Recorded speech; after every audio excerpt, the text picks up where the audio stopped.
छगन भुजबळांनी काल भाजपने दिलेल्या आश्वासनाची आठवण करून देत विधानसभेला 80 ते 90 जागा देण्याचं आश्वासन दिल्याचं सांगितलंय।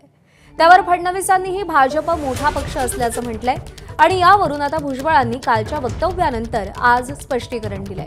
केवळ भाजपने दिलेल्या आश्वासनाची आठवण करून दिल्याचं भुजबळ म्हणाले। हे आमचे सगळे आपले आमदार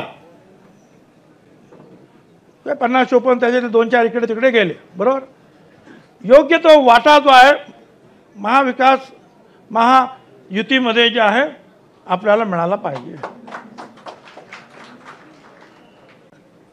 आपण आलो त्यावेळेला पण आपल्याला त्यांनी सांगितलं 80-90 आपल्याला जागा मिळतील। यावेळेला जी काही खटपट झाली ती खटपट पाहता पुढेही खटपट होता कामा नये। आम्हाला एवढ्या जागा मिळाल्या पाहिजेत हे त्यांना आपल्याला सांगावं लागेल। तेवढ्या मिळाल्या तर 50-60 निवडून येणार हो।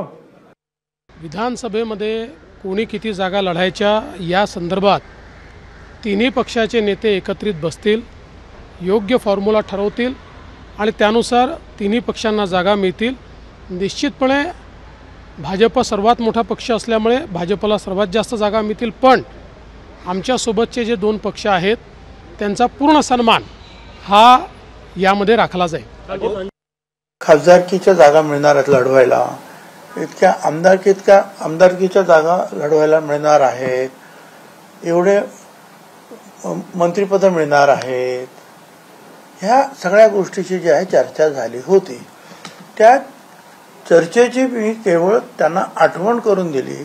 भाजप हा मोठा पक्ष आहे, बिग ब्रदर आहे आमच्या महायुतीमध्ये, त्यामुळे त्यांना जास्तच जागा मिळणार। त्यांनी हेही सांगितलं की आमच्या बाकीचे 2 जे आहेत पक्ष त्यांचा जे आहे योग्य तो मानसन्मान राखला जाईल। तर ते बरोबर आहे, ते मला मान्य आहे। एबीपी माझा, उघडा डोळे बघा नीट।